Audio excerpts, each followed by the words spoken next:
Dear students, today onwards we will be discussing very simple harmonic oscillator problem. It is a model system of the chemical bond what we actually come across in chemistry, right?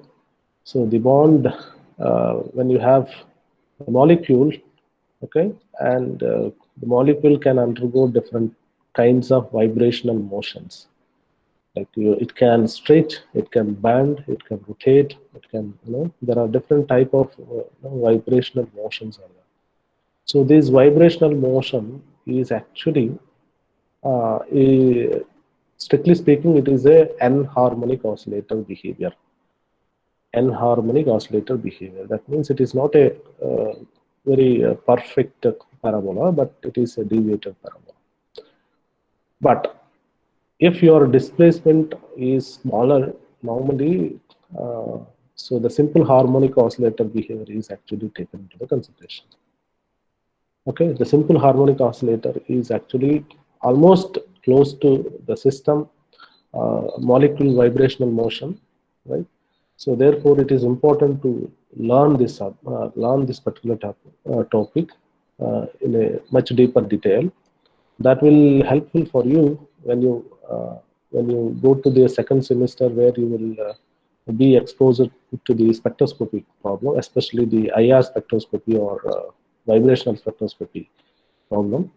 That will be actually based on this topic. Of course, there will not be too much quantum chemistry over there, but simply we will whatever we are going to end here, from there it will be starting. So the energies of the harmonic oscillator will be taken. Then that will be based on that, the spectroscopic spectroscopic data assignment of certain organic molecules will be explained to you in that particular semester. So therefore, all of you just focus on this also. There are a number of YouTube videos will be available. What is harmonic oscillator, this, that, and all. So you can just go through. Just after that, I'm going to give you a kind of overview. If you feel that this is not adequate, you can just read some of the online content, especially NPTEL's YM videos are available. You can just go through it, no problem. But let me proceed in my way of, in my style of explaining what is simple harmonic oscillator. This we have already seen in the previous classes. Okay, just imagine that you have a simple a atom which is actually chemisorphed on a metal surface. Then that particular atom, when you just pull it to some extent, okay, you just pull it and then leave it as such. How much you are pulling? The displacement, by pulling, you are making a displacement of x. X is the amount of displacement that you are making, okay, from its original equilibrium position to the uh, some end, right? So x is the displacement. So you have an atom, and the atom is actually chemisorphed on a metal surface. That means there is a kind of small weaker bonds are there. So that bond you are trying to stretch it. Okay, by applying some force, you are basically stretching it. Now, when you do that, what happens? So when you try to do that, it's like a spring motion. Okay, it's like a spring motion. The bond actually try to go back to its original position.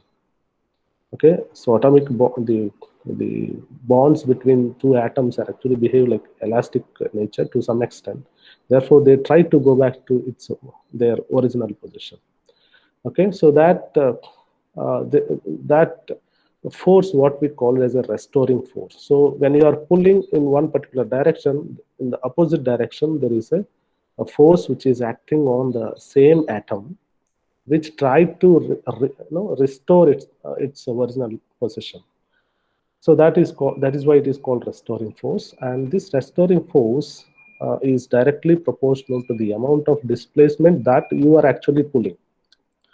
Okay, and force F is equal to, of course, we replace the proportionality constant with some other constant, and K is basically a proportionality constant.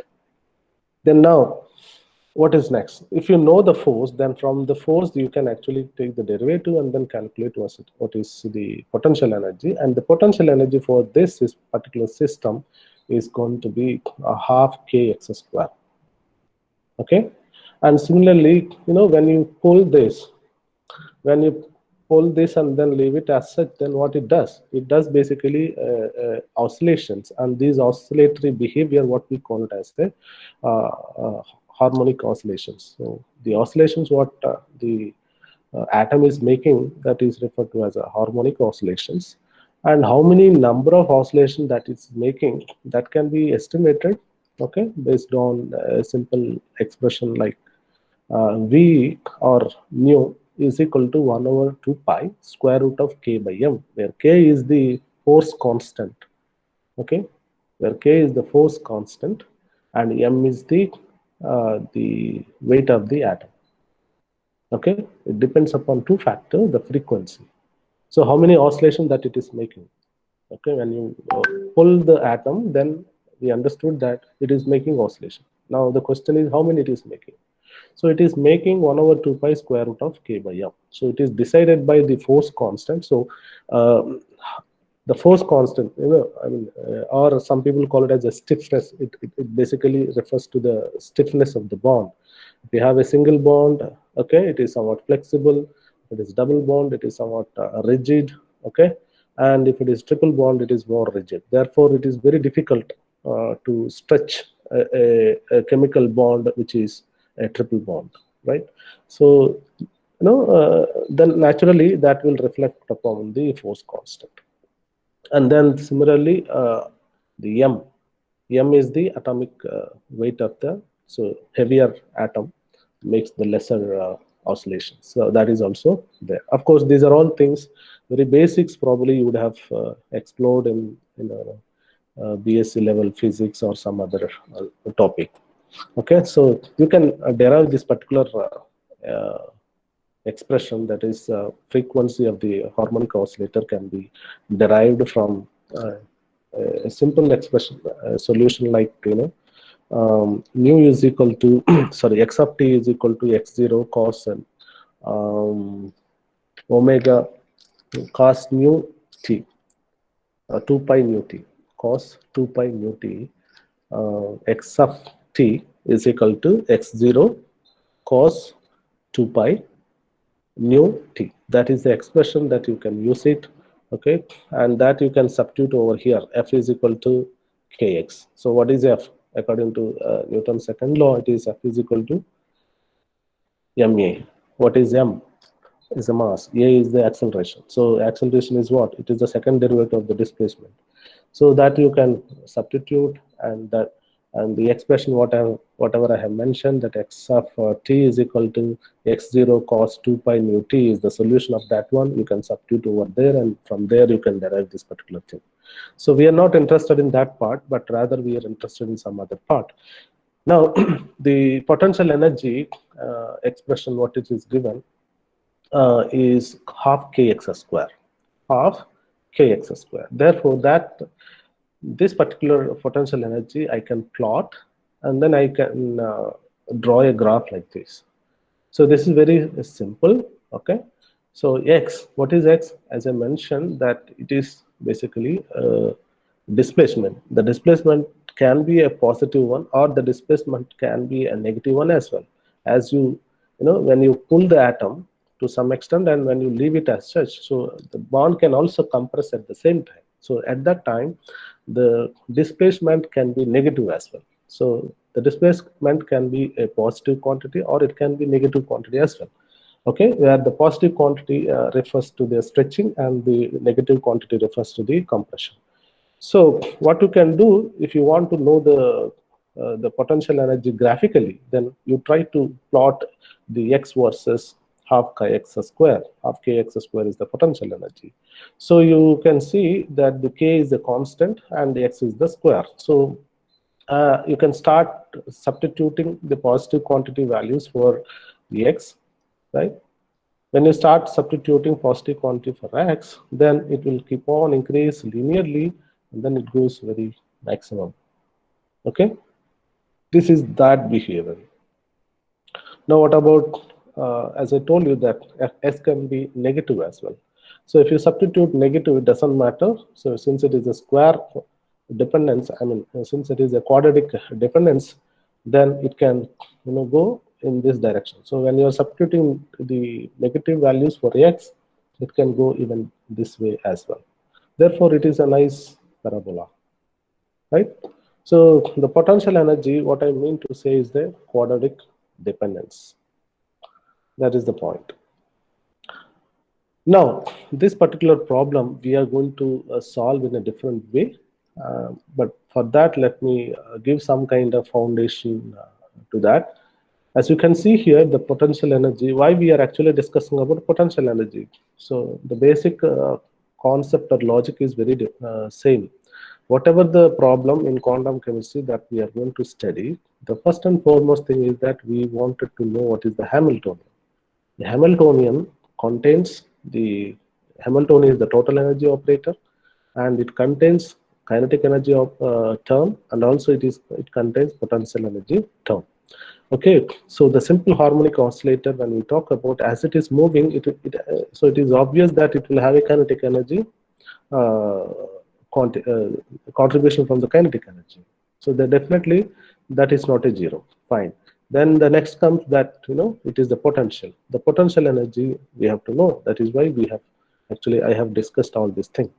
Okay, the kinetic energy part, when if something is moving, then it is very simple. If it is a one-dimensional system, that is minus h cross square by 2m d square upon dx square. That is the term that we can take it as such without anything.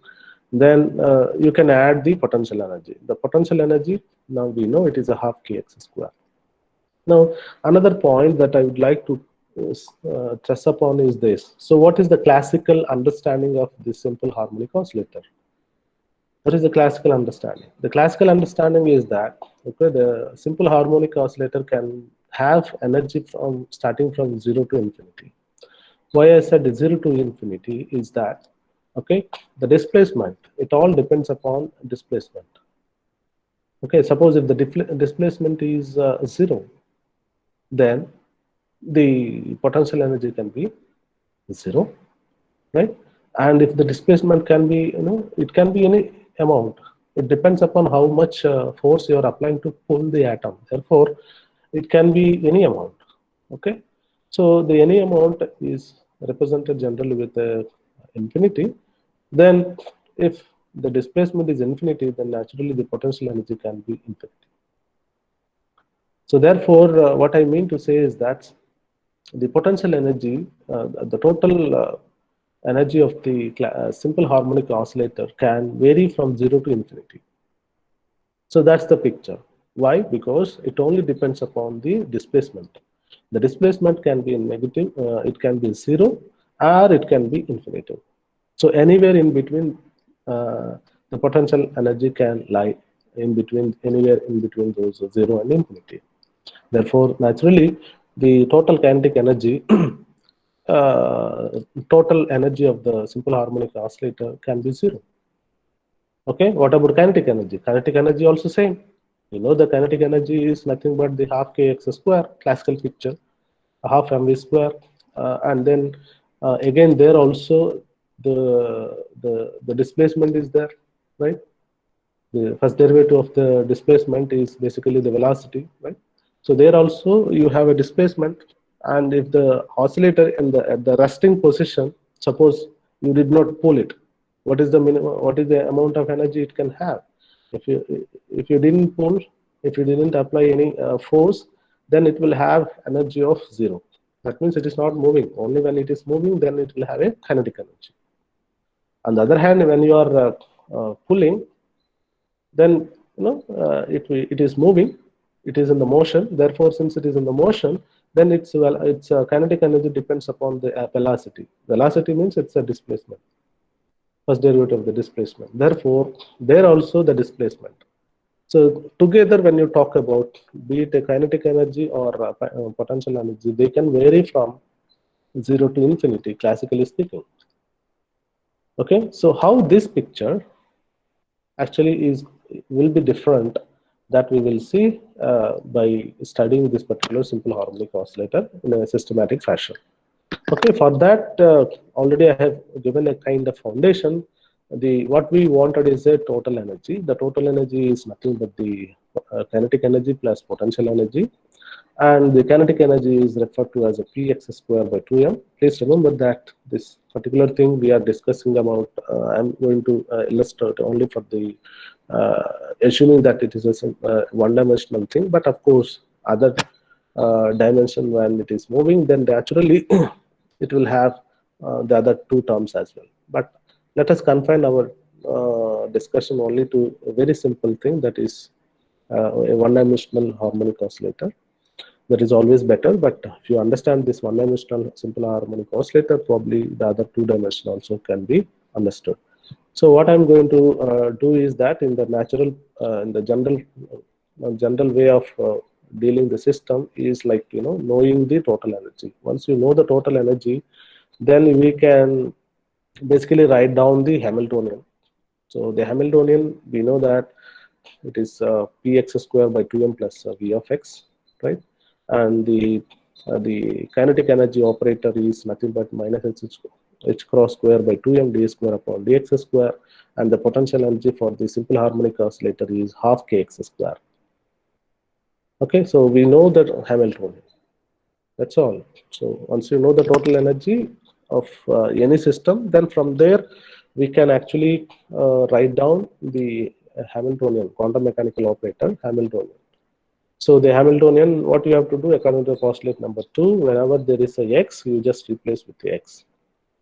To get the quantum mechanical expression, what is the procedure? The procedure is this: you have to write down the classical mechanical expression for the observable, and after that you have to make two changes. One is if there is a x, you just replace x with the x itself, and if there is a kinetic energy, then if there is a px, then you have to replace with minus dou upon dou x, ih cross dou upon dou x. So that's how that we have. That's why that we are doing this, and then px square, it is basically nothing but the momentum. That momentum operator, it is nothing but the minus h cross square by 2m d square upon dx square. So that's basically a kinetic energy operator term. The first term in the Hamiltonian, what you see here is a kinetic energy, and this is a potential energy. So having known the Hamiltonian operator, the next thing is that one should write down, one should go for straight away to the solving the Schrodinger wave equation. And again, let me recall you that this is a simple system where its potential energy is not changing with time. As you can see here, that there is no question of any time factor in the potential energy. Therefore, this is very simple system where its potential energy is independent of time.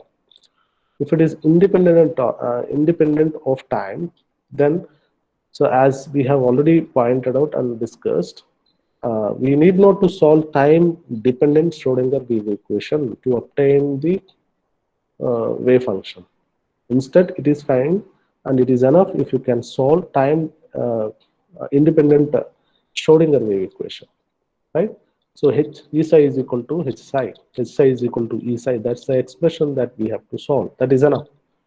Okay. Once you get the solution, once you get the wave function, that perhaps you can multiply with the time factor, that total to obtain the total solution of the system, which indeed basically will satisfy the time-dependent Schrodinger wave equation. Okay, so Hamiltonian is substituted here. H psi is equal to E psi. So what is psi? Psi is something, the wave function of the system. So I wanted to find out what is this wave function, and similarly, we are also interested in finding out what is this E. This E is actually we introduce as a some kind of quantity, a constant, but this quantity is actually directly related to the operator. Whatever the operator, the corresponding eigenvalue we will be obtaining. So we will see what we will get for the value of E, and also we will also find out what is psi of x. And before going to the further step, let me also tell you very important thing. This particular solution is the way we are going to discuss is slightly, or I wouldn't say it is a slightly, it is somewhat totally different than what we have seen earlier. Okay, to obtain the solutions of simple harmonic oscillator, or to solve this particular expression, this is the original expression of a simple harmonic oscillator that we need to solve to obtain psi of x. That's our goal. Now this, no, the earlier one-dimensional particle confined to 1D box and then 2D box that we have discussed slightly, totally a different approach. We followed a different approach, and then here we are going to follow totally different than what we have discussed earlier. That's the point. Please keep in mind. And also, you can see that suppose if you are very far from, if you are, you know that I told you that the chemical bond. Suppose you are stretching.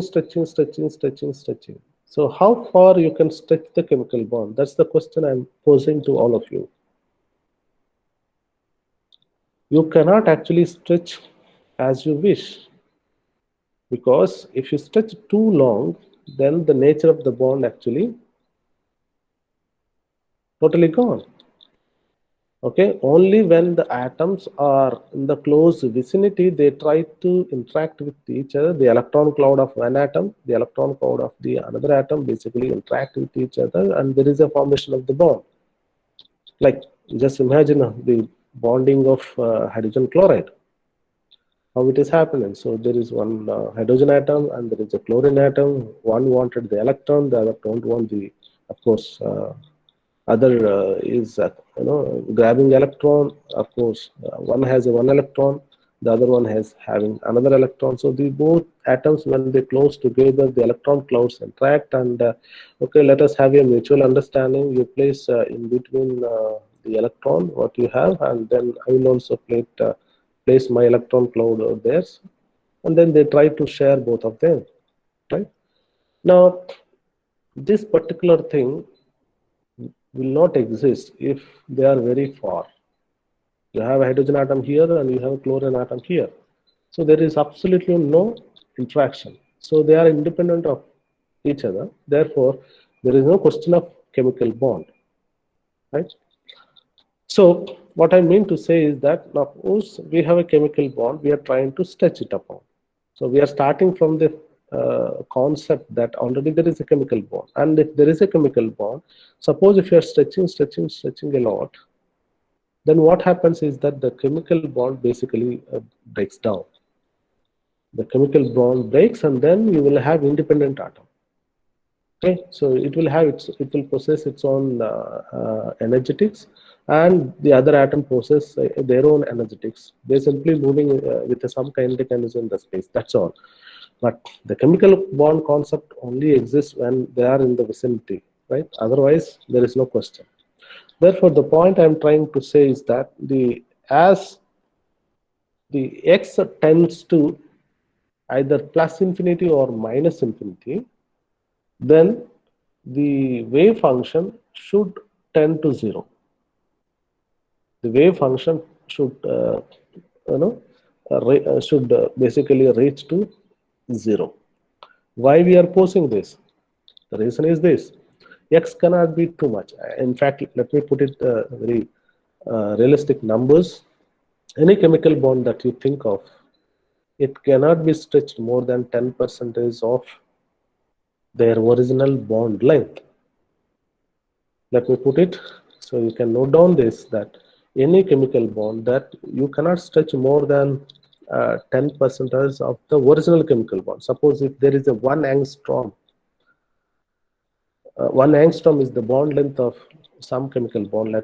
Let us imagine that 1% means that basically you have 0.1. Right? The 0.1 actually, 0.1 angstrom is the maximum displacement that you can make. Beyond that, what happens that there is no bond and the bond breaks, and then the two atoms will behave independently. So it is obvious that the wave function, okay, the system what we have started is assuming that this is a total system. The total system is a chemical bond, right? You have a spring, and to the spring you have two bonds are basically attached very firmly. That's the concept we started. Now what I'm saying is that if for any reason that if this particular stretching is uh, going to infinity, then naturally the wave function also should vanish, because there is no question of the chemical bond. That means there is no question of the system. So this is a fair, a decent approximation that we have to begin with. Okay, the wave function, the solution, whatever we are going to obtain, that must satisfy the condition. And this condition, in fact, it is called as a boundary condition. What is the boundary condition? The boundary condition here is that as x, the displacement tend to infinity, plus or minus infinity, the wave function also tend to 0. Okay, and then we can start this particular thing. That before going to the solution, let us have a small, what should I say, you can just substitute a small, and let me introduce a small a parameter, that is z. This is called z. Z is a variable which is directly proportional to the displacement. Okay, so let us assume that z is a another variable which is directly proportional to the displacement. Okay, then from that you can write down z is equal to alpha times x. What is alpha? Alpha is a constant. Okay, so from this I wanted to calculate what is dz. dz is nothing but alpha dx, alpha times dx. Then let us take the derivative. Okay, d by dc is equal to how much? D by dc is equal to 1 over alpha d by dx. I hope you are following what I'm saying. Then what will happen to d square? So I wanted the second derivative of d square upon dx square, that is equal to alpha square d square multiplied by dz square. Okay, why we are doing this? Because our original expression, that is what? Now, our original expression is in which form? Our original expression is in this form, that is minus h cross square by 2m d square upon dx square plus half kx square psi of x is equal to e psi of x. Now we are saying I'm trying to introduce a new variable. If I'm trying to introduce a new variable, then naturally the total expression, the Schrodinger time independent Schrodinger wave equation must be translated to the new variable. That's what I am trying to do it. Okay, so I have introduced a new variable which is directly proportional to the displacement. Of course, it is a variable in our system. Now z is equal to alpha, the proportionality constant, that is alpha times x, and dc is equal to alpha times dx, and d by dz is equal to 1 over alpha d by dx. And then from this we can calculate the second derivative, d square upon dx square is equal to alpha square d square upon dx square. So having known all these things, that this particular expression, this is our original expression, so this can be transformed to a new expression like this. Okay, so if you can substitute what we have calculated by introducing the new variable z, okay, so this is our original expression. So in this original expression you can put all those things, then what you obtain is this. So minus h cross square by 2m alpha square d square upon dz square, because here already is there, d square upon dx square is equal to alpha square d square upon dz square, that I have written. Okay, plus half k x square. What is x square? So from here, so what is x square? Here z square, sorry, z is equal to alpha times x, and if I want to calculate x square, then you can just take the square of it. So z square alpha square x square, but I only wanted to have x square. Then z square by a alpha square is nothing but the x square, right? So that's what it is. Okay. Now, when you make the this substitution, what is the substitution? That alpha, you are introducing a new variable alpha. So when you introduce a new alpha, naturally, the function initially it is a function of x. Initially, it is a function of x. Now it will be transformed to a new function. This actually will transform to psi of c. Are you following? And then naturally this psi of x has to be replaced with the psi of c. Why? Because we have made a substitution, that is g is a variable. G is a variable which is directly proportional to x. Originally the function is in the x, then naturally when you make the substitution it will transform to a new, that same function will be uh, a function of the newly introduced variable. That's all it is. Now you can just simply do some type of little simplification. What is the simplification? Here there are so many constants over here. So we can just do something like the inverse of this one you can multiply, so that this gets cancelled out. This get cancelled out, and then the expression will be somewhat simpler.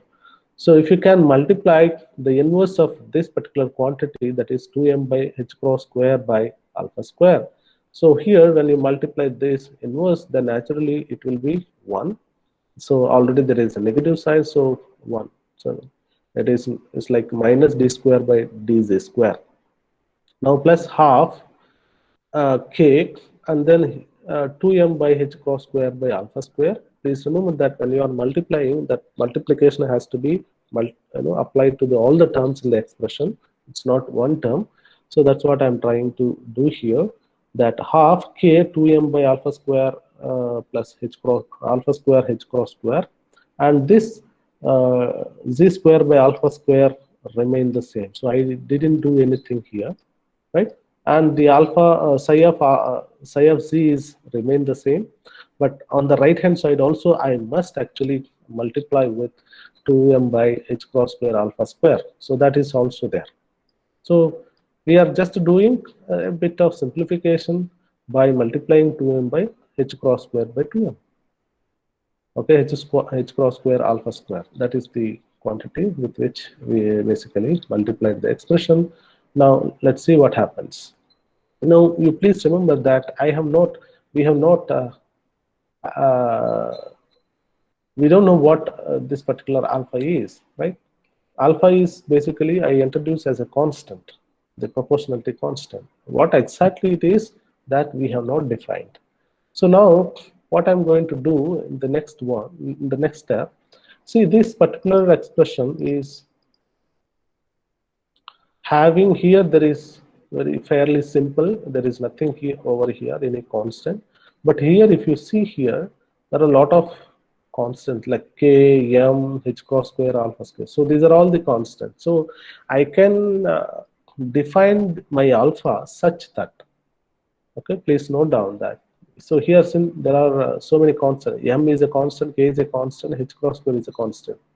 So now what I can do, just to simplify this total constant sitting over here, you can do one thing, like you can introduce alpha such that this particular quantity becomes 1.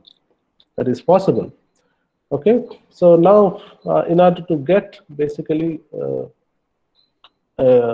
here this total quantity, I want to define the total. It's like 2 km by h cross by 2 to cancel. I think the 2 can be cancelled. I think that is uh, very simple. So numerator denominator same quantity, you cancel out. Then km by h cross square and alpha to the power 4. That's the constant. So here the alpha, since it is a constant, we can define alpha value as we wish it. So the alpha value can be defined as we wish it. So like this. Okay. So alpha, if the alpha is becoming fourth root of basically km by h cross square, then the coefficient becomes actually 1. Km by h cross square alpha time to the power 4, it will become basically 1. You can just verify. So I Since I don't have any chalk or any pen, I can't write down that, but this is very simple. You can just substitute the alpha value km by h cross square to the power 1 over 4. That's the alpha value. If you can substitute that alpha value over here, that the total value cancel out, and then this particular total coefficient, which is just sitting before z square by alpha square, that becomes 1. Okay, so that's all it is. Now what we can do is this. Now if the next step is that you can actually uh, if alpha is km by h cross square to the power 1 over 4, then on the right hand side what we have, okay, on the right hand side what we have, it is basically 2me by h cross square alpha square. This is my constant. This constant, this particular value, now it can be defined based on the alpha value. So what is alpha value? Alpha value already defined, like km by h cross square to the power 1 over 4.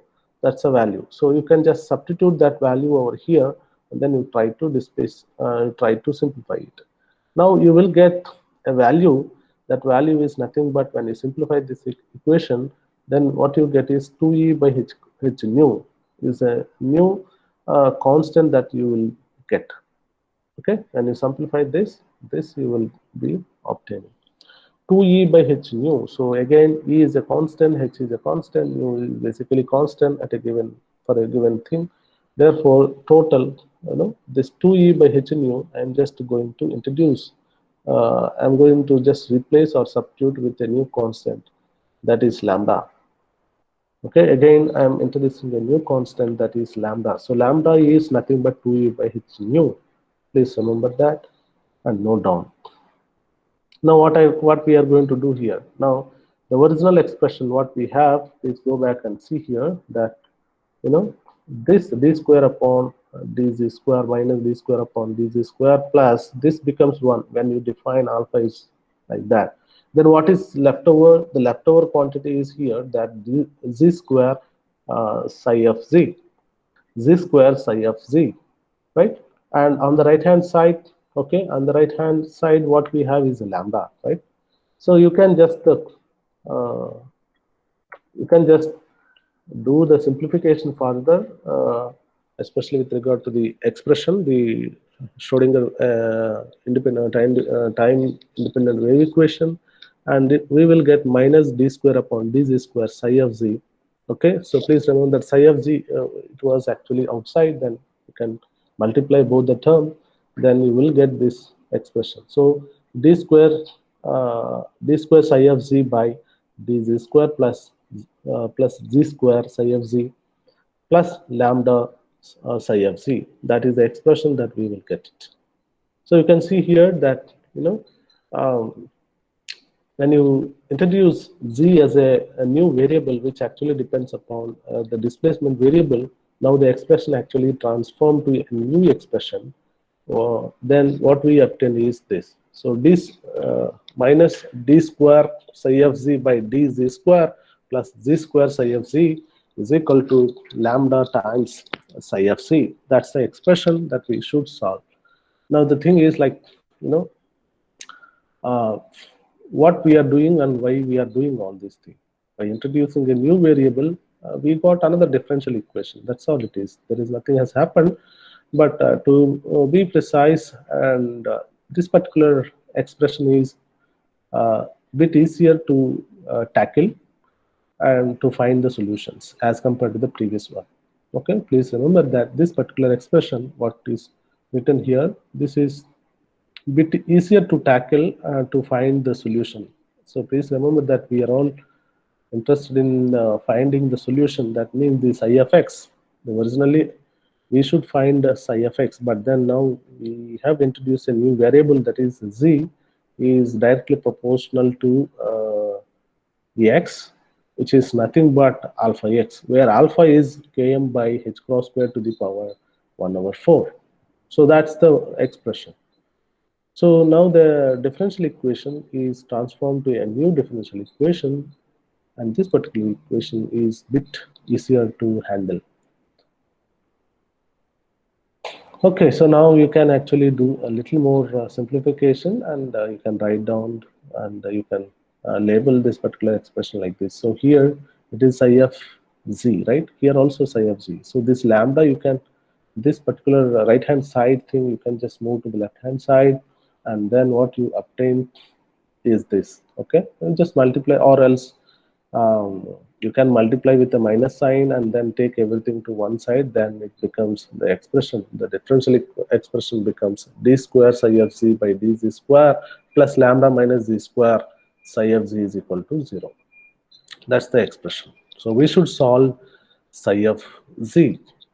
We should solve this differential equation for psi of z, where z is a variable which is nothing but alpha times x, where alpha is equal to km by h cross square by to the power 1 over 4. So how do we solve this? How do you solve this? This is a second order differential equation, and this solution of this one, as I already pointed out, it is not the same way that we have followed earlier for other two systems. It is totally different. How it is different? Okay, now I do one thing. Suppose if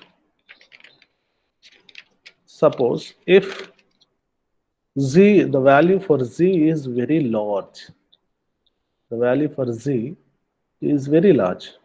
That means what? Very large means the value of z, it is very large means it is infinity. So let's say it is very large. The z is very large. So if this is very large means physically this is nothing but x is very large. Please remember that z and x both are related. Z is equal to alpha times x. Z is large means x is large, right? X is very large. So when you are very far from the equilibrium position of the simple harmonic oscillator, that's the situation we are trying to understand. If you are at that position, then what will happen? If z is very large, then what happens? This particular term actually you can ignore. Okay, if z is very large, this particular thing you can ignore, right? The lambda can be ignored.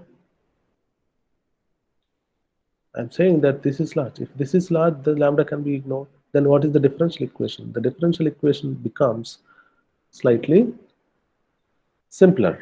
So d square psi of z by dz square minus z square psi of z is equal to 0. That's the expression now. Okay, are you following, all of you? Now this is very simple to handle. So can you suggest any expression which satisfies this simple differential equation? You can find many solutions, okay, in the mathematics for this simple differential equation. But what I suggest to you is that there is one solution, what we call it as a asymptotic solution. What we call it as an asymptotic solution for this particular thing. Suppose if if psi of z is becoming some constant multiplied by e to the power minus z square by 2. Okay, what is this? Where from I am obtaining this particular solution? I know a little bit of mathematics. So the quantum chemists, so-called quantum chemists who developed the subject, they're also equally good and thorough with the mathematics. So they found, okay, they got some differential equation. So what could be the solution of this? So they found that this a times e to the power of minus z square by 2 is a solution of this particular solution, this particular differential equation. Okay, how to prove this? Yes, you can prove this. If this is a solution, then you can take the first derivative of this. What is first derivative of this? What is first derivative of this? That part I did not work it, but you can always work it. So what is the first derivative of this? So d psi of z is equal to how much? Can you give me the answer for this? First derivative of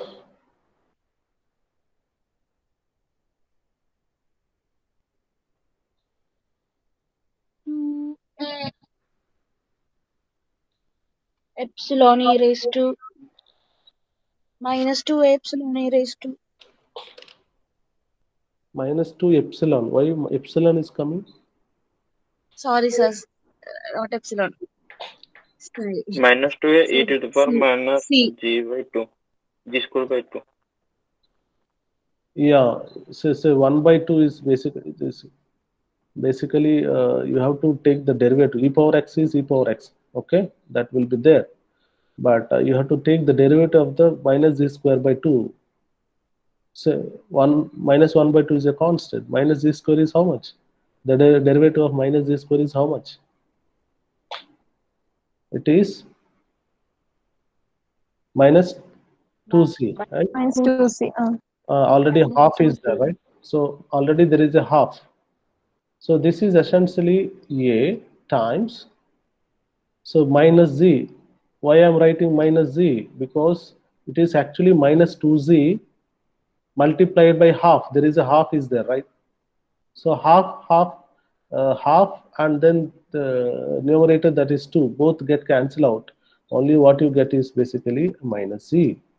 Then multiplied by e to the power minus z square by 2, right? E power x, the derivative of the e power x is e power x.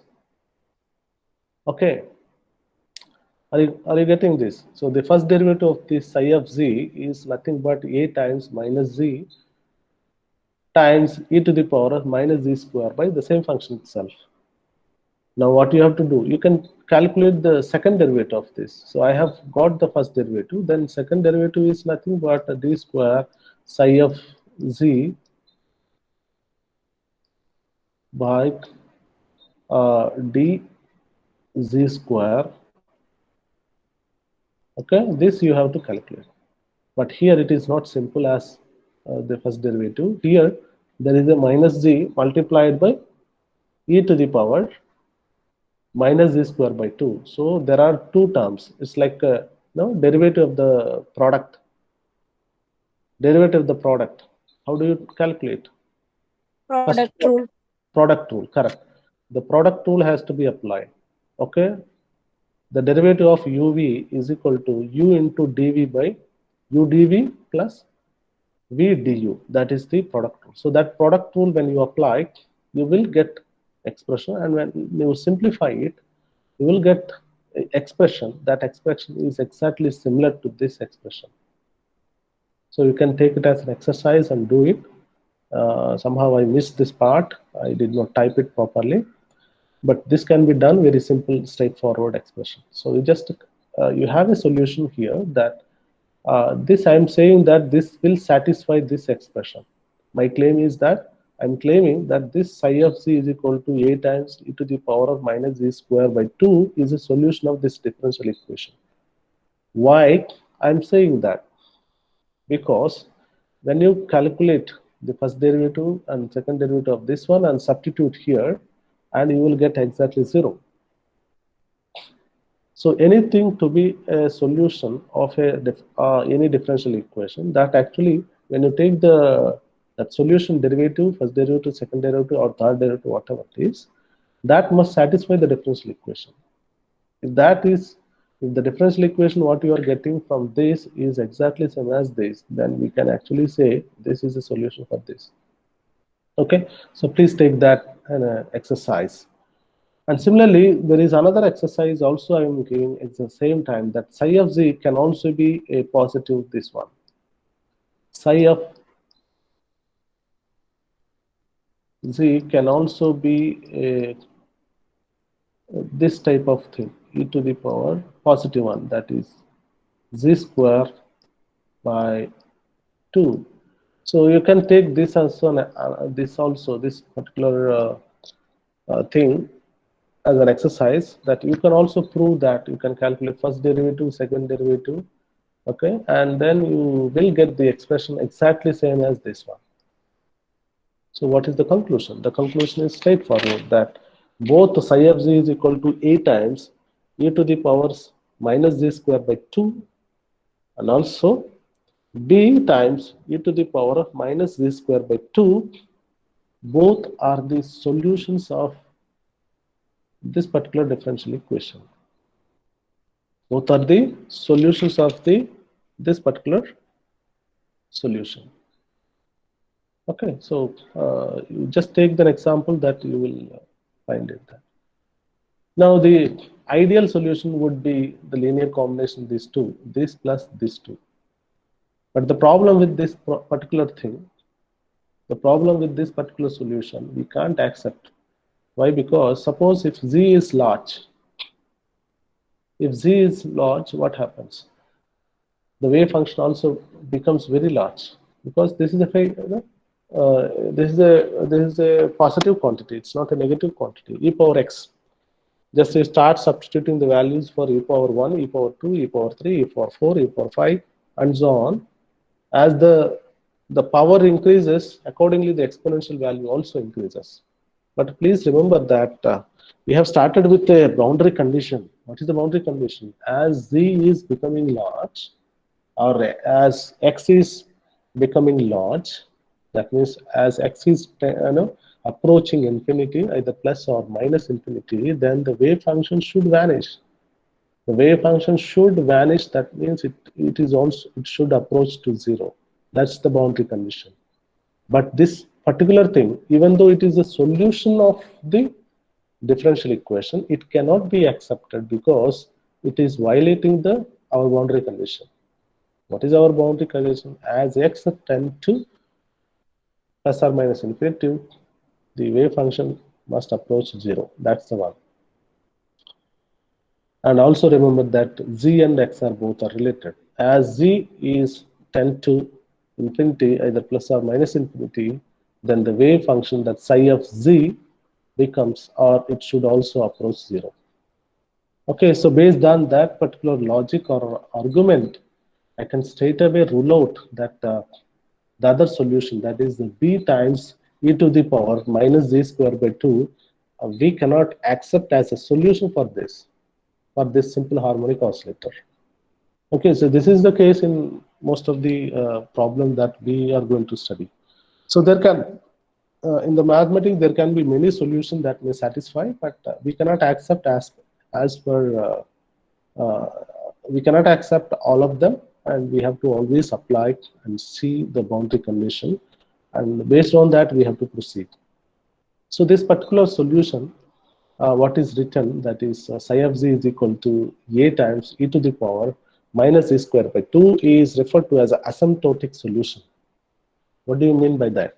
The asymptotic solution is the solution where it is only valid at very larger, it is only valid for larger values of z. In other words, it only applicable for larger displacements. Okay, this function is different. Its function behavior is totally different. Okay, you can substitute, you can increase the value for z, as it is a negative, there is a negative sign. Then as you are increasing, even though if you are increasing the value for z, that means but the function actually exponentially decays. So therefore, we don't have any problem to accept this particular solution. And in fact, this is called asymptotic solution, and it is only valid at very larger values of z value. In other words, it is applicable at larger values for larger displacement values. Are you following? Yes, sir. You have any doubt here?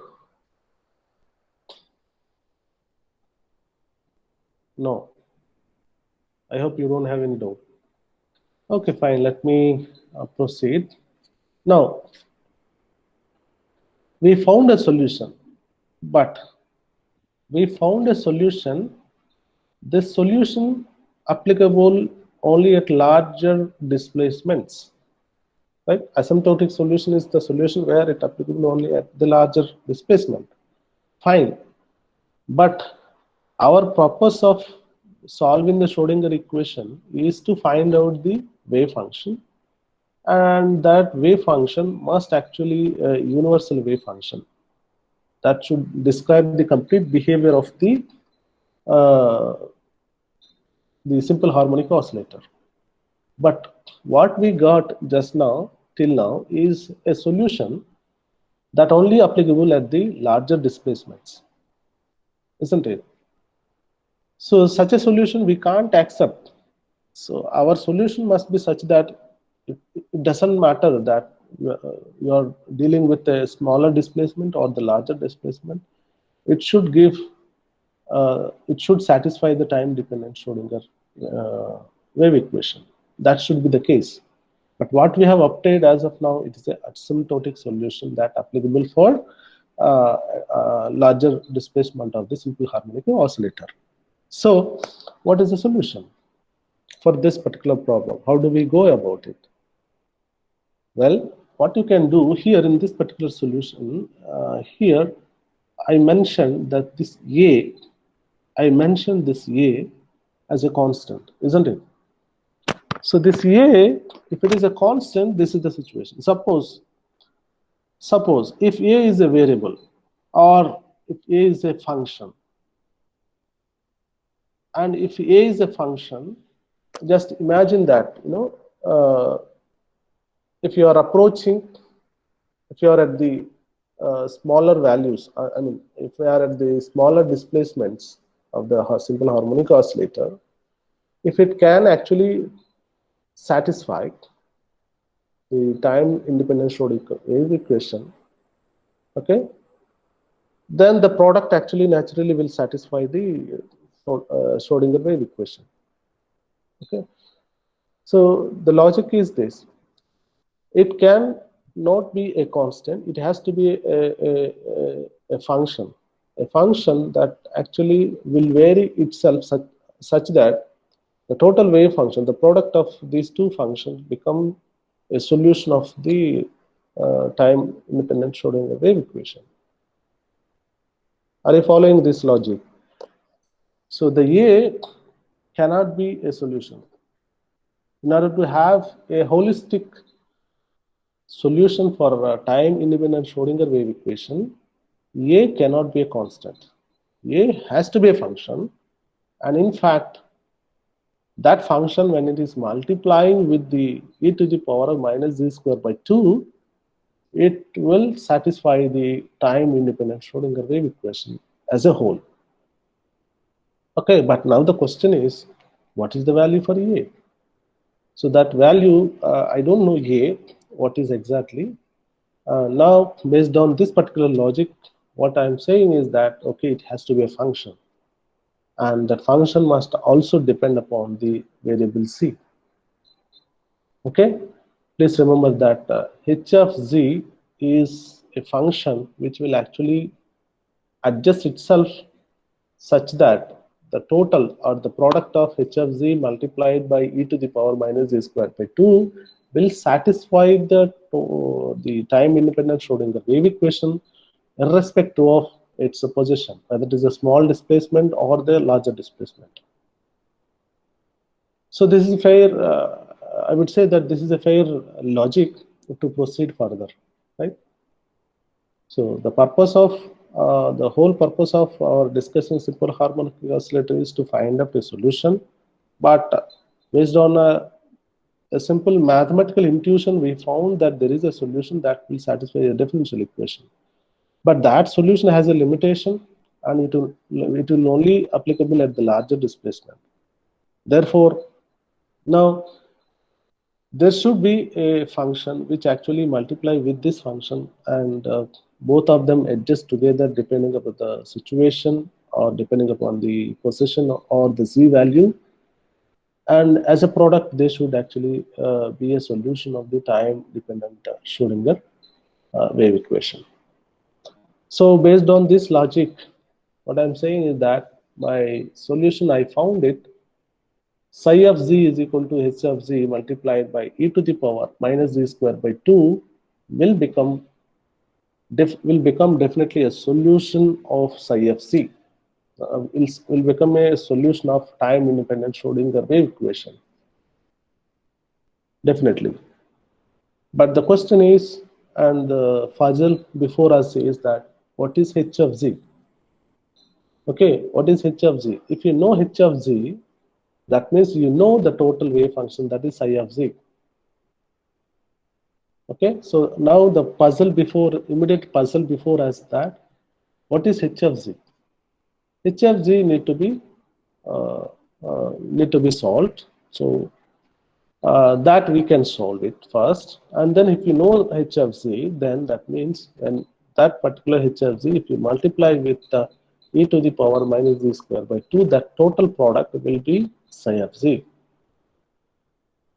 And once you know psi of z, then it is easy.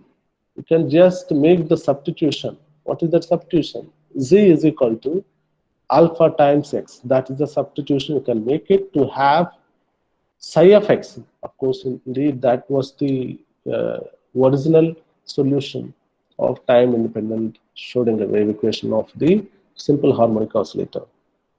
Are you following this logic up to now? If anybody is having, please ask a question. Now let me proceed quickly. So now what we can do, the function, this h of z has to be, we have to solve it.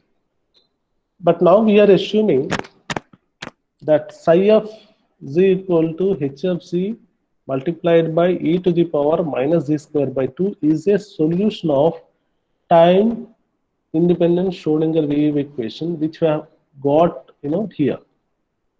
This is the one, d square psi of z by d z square plus lambda minus z square multiplied by psi of z is equal to 0. This is our this is our differential equation. Now we are saying that psi of z is equal to h of z multiplied by e to the power minus z square by 2 is a solution. If that is a solution, then actually that should satisfy this particular thing, right? So what we can do, you can just calculate a simple first derivative of this particular one and substitute in the expression 1, and then you can get a new expression. Okay, to obtain what is h of z, first of all, what you have to do is that you have to substitute psi of z. The differential equation is in the function of it is a function of psi of z. Okay, you can just notice here that this differential equation is a function of psi of z. Now psi of z is referred to as this h of z multiplied by e to the power minus z square by 2. Now this has to be transformed into h of z. So that you can do it simply, psi, d psi by dc is equal to how much? The first derivative of this. Okay, the first derivative of this, d square dh by dc e to the power minus z square by 2. So I'm just taking the first derivative of this one. Okay, and multiplied by the second function, and then plus, actually there's suppose a plus, and the derivative of the second function, it is nothing but minus z by minus z multiplied by e to the power minus z square by 2 multiplied by h of z. Please remember that whenever I write h, that means it is actually a function of h of z. Just to avoid writing, many times h of z, h of z, h of z, it is written as a h, but you should realize the fact that h is a function of z. Right, now this is the first derivative of this one, and similarly that is also applicable, where instead of writing many times psi of z, psi of z, psi of z, we write it psi. But you must realize that based on the previous notation, it is psi of z. Okay, now from this first derivative value, you can calculate what is second derivative. Just a matter of simple mathematics, simple first derivative, second derivative of exponential factor. That's all. So when you do this simple second derivative calculations and then substitute all of them into the expression number 1, what you obtain is this expression, And this, if you can simplify further, what you get is this. Okay, if you can simplify this, I think if you want, maybe I can explain all those things with the first derivative and then second derivative and all those things. And then next one is, you can see that here there is a common terms, all the common terms you can write at one place. That's all you can do in the next one. So here the second derivative, right? And this is the first derivative, and you can write down as such. Here you can see here z square minus 1 e to the power minus z square by 2 multiplied by h. Here there is a h, right? So these two things you can combine. So that's all. And similarly, yeah. So these two things, since there is a common term, everything you can actually combine, and you can write it like this. So now later, what you can do, you can cancel both of these. There is a z square minus z square, both of them cancel out. So lambda minus 1 multiplied by e to the power minus z square by 2 multiplied by h. Now you can further simplify that. Here you can see here everything like there is a common factor, that is e to the power minus z square by 2. Here also there is a square e to the power minus z square by 2. Here also same quantity. So all of them common thing, you can take it out as a common factor, and out the other side there is a 0. So you can just strike away all these common terms, and then finally you will get a very simple equation, that is d square h of z divided by dz square minus 2z dh of z dz plus minus lambda minus 1 multiplied by h of z. So this is very simple expression, which actually which is very simple to handle as compared to even the previous expression. Are you getting this? So what we have done is that we got a solution, complete solution, but yet we have to find what is h of z. Okay, to find h of z, first of all, what we have to do, that solution you have to substitute, and then you have to get a new differential equation. And this differential equation, if you solve it, then you will get h of z, and that h of z, if you can substitute in the if you can substitute in the psi of z is equal to h of z into e to the power of minus z square by 2 expression, you will get the total wave function. That means you got the function, right? So how do we solve this particular equation? So that will be solved, that can be solved by a power series method. Probably we can continue in the next the next topic, or the next from hereafter we can discuss in the next class, because the time is already 1:30. It's lunch time. Well, if you have any doubt, you can please ask me up to now. Okay. I understand that a lot of mathematics are there, and if it is written step by step, you will follow definitely.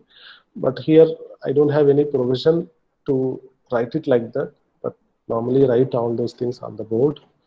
But since I don't have any board, I just made some small animation I was doing. But these are all looks very complicated, but very simple if you can just take a piece of paper and then start writing all those logistics, because these are very important, and you should practice all of them from the beginning. Thank you for listening, and I shall